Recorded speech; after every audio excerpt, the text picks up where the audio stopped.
it. No, stop. Really, stop. Stop. Stop. Come on, stop. We're on a tight schedule here. Stop. All right. Thank you very much.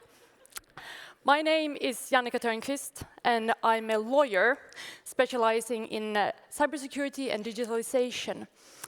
I help organizations translate regulations into something meaningful and maintain security throughout innovation.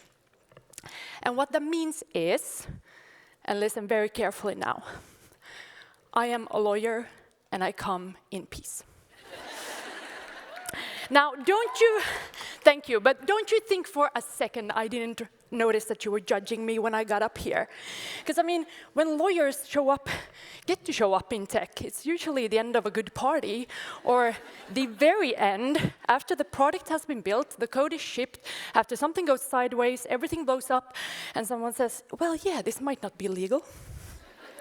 Also known as the Better Call Saul approach. Well, then I think we can all agree that these are strange times that we're living in right now. And apart from the threats and the turmoil and the chaos of the outside world, we're also living in a time where digital regulation is tightening. And still, I am here today because some of the most crucial risks in tech today aren't just legal, and they aren't technical or product or something else either. They live in the spaces between our disciplines. Now, could I get a show of hands? Who here has ever felt pulled in different direction by conflicting demands, perhaps by different teams or departments? Yeah. And who here has ever faced a very risky decision where nobody seemed to see the whole picture and accountability or ownership fell outside the scope of all teams? Yeah, I mean, this is normal, and something like this has happened to most of us. And these gaps are the in-betweens. They are those tricky places where different disciplines collide and overlap. And also, these are the spaces that create possibilities for us and also consist of untapped potential. Now, do we really need to know exactly what is out there in order to navigate it? No. However, we do need some equipment that could help. And I have found that there are actually a few things that could help us on this voyage. Do you mind if I share a story with you? Oh, excellent. I'm missing the clicker. So wherever the clicker is, could the next picture be clicked? Thank you. Wonderful. Thanks. For a story, we also need the story hat, of course. See, once upon a time, a ship set sail on an important mission, crewed by experts. There was a steward, keeping track on passengers and cargo, and then there was the navigator, planning the path ahead and scanning for risks like a hawk. And then there was the ship engineer, ensuring that the engines ran smoothly and adjusted to the winds. Each one brilliant at their job. And then the storm hit.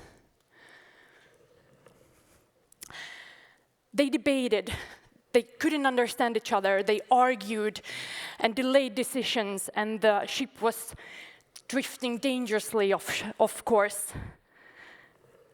And then, all of a sudden, from the depth of the ocean, a quite pretty bag was flung onto the deck. They stared at each other, then at the bag, and opened it hastily. And the first thing they found was a language textbook. Intriguing, huh? Now, how many of you speak more than one language? And it doesn't need to be fluent. We're not perfectionists. And thank you. Yeah, that's most of us. And then you already know this. See, I have found that working across disciplines is awesome.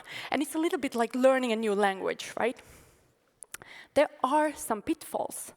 Like similar words that don't really mean the same thing, or familiar words, I should say. Like, take the word performance, for instance. When something performs well, what do we really mean by that? Is it accuracy? Is it speed? Is it quality? See, we might think that we're speaking the same language and meaning the same thing, but we're actually not. And also, really, we don't need to be fluent. And keeping things basic and simple can actually help, at least at the beginning. So why don't approach other disciplines by asking questions and explaining what you mean, and just double-checking that we are on the same page here, because that way we can also learn faster. Now, the second thing that they found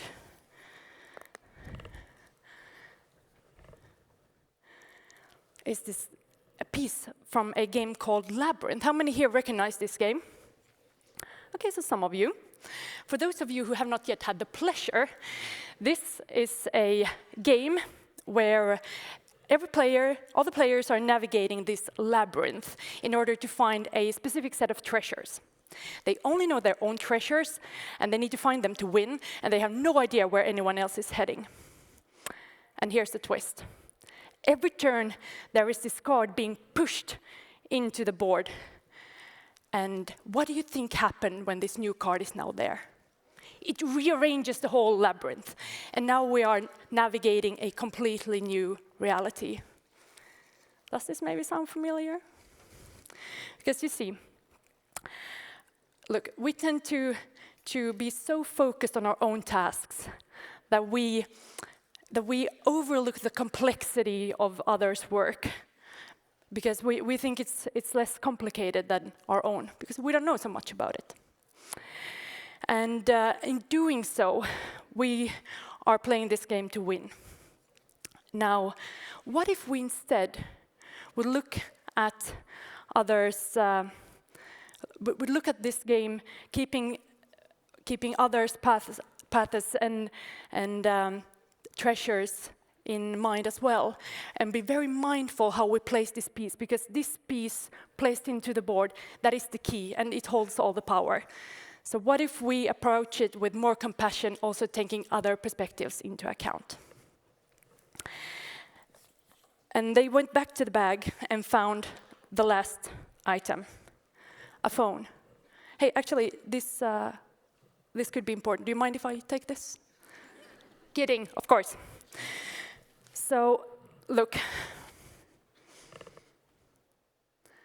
there will be dark times. There will be times when we don't understand each other, when we are pulled in different directions, when we don't have a common language and we don't seem to see others' perspectives clearly. And then there is this last thing, and that is curiosity. Curiosity.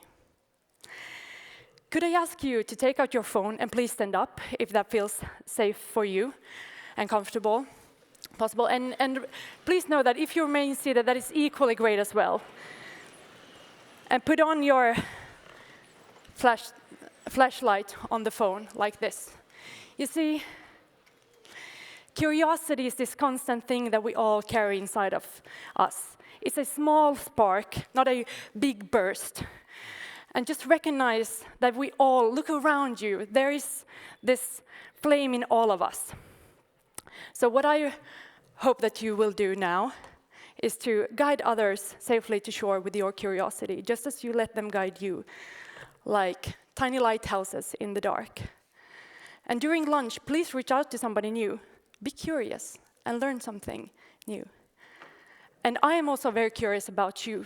So please scan this picture, this QR code, because this is a way that we will stay connected for future discussions about this. And just what got our sheroes safely to shore. Be curious and be the light.